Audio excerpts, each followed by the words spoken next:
Shalom, selamat pagi saudara yang dikasihi Tuhan. Jumpa kembali dalam seri pembahasan firman Tuhan bersama Allah di waktu fajar. Apapun kondisi yang saudara alami saat, percayalah bahwa Tuhan Yesus bersama dengan saudara saat ini. Mari berdoa.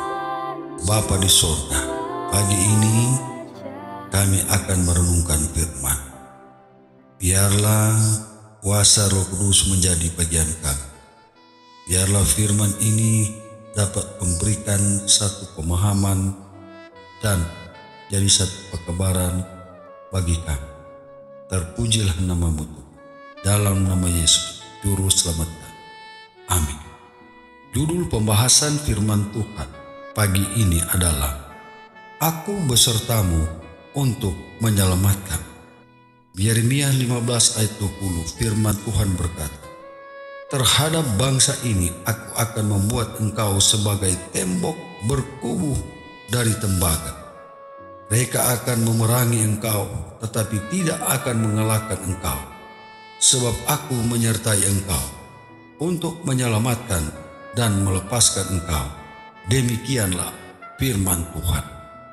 Saudara yang dikasihi Tuhan, saya telah melihat seorang malaikat berdiri dengan timbangan di tangannya, menimbang pikiran dan minat umat Allah, terutama orang muda.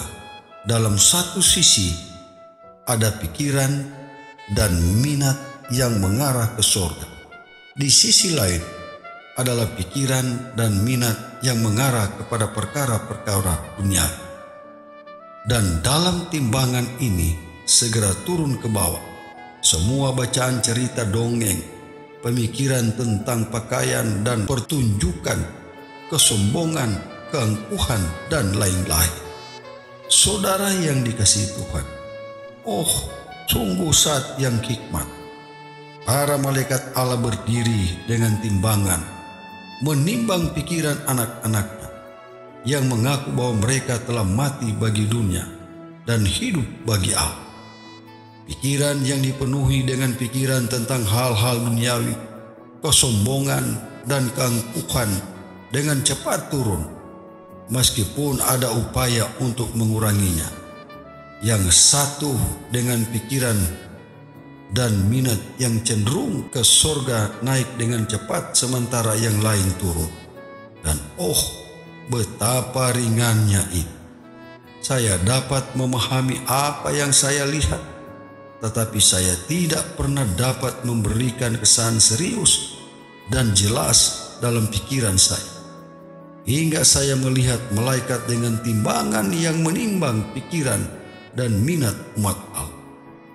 Malaikat itu berkata, bisakah orang seperti itu masuk sorga? Tidak pernah. Beritahukan kepada mereka bahwa harapan yang sekarang mereka miliki sia-sia, dan kecuali mereka dengan cepat bertobat dan memperoleh keselamatan, mereka harus binasa. Saudara yang dikasihi Tuhan, suatu bentuk kesalehan tidak akan menyelamatkan siapapun.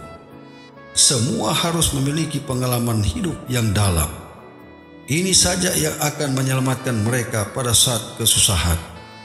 Kemudian pekerjaan mereka akan diuji, dan jika didapati pekerjaan itu seperti emas, perak, atau batu mulia, mereka akan disembunyikan seperti di dalam tempat rahasia Allah. Tetapi jika pekerjaan mereka adalah kayu, jerami, dan tunggul, tidak ada yang bisa melindungi mereka dari keganasan murka Yahweh. Tuhan memberkati kita adalah doa dan harapan saya pagi ini. Amin. Mari berdoa. Tuhan, terima kasih Tuhan, dengan pekabaran firman Tuhan pagi ini yang dapat menasihatikan untuk kami harus bagaimana mengatur hidup kami di dalam kehidupan ini, untuk kami selalu berjalan di dalam kehendak Tuhan, hati kami selalu dituntun kepada jalan dan rencana Allah, bukan pikiran kesombongan yang membawa kepada keduniawian dan kebinasaan. Terima kasih Tuhan. Biarlah Roh Kudus dapat memampukan kami untuk hidup benar di hadapan Tuhan. Terpujilah nama-Mu Tuhan. Dalam nama Yesus, Juru Selamat kami. Amin.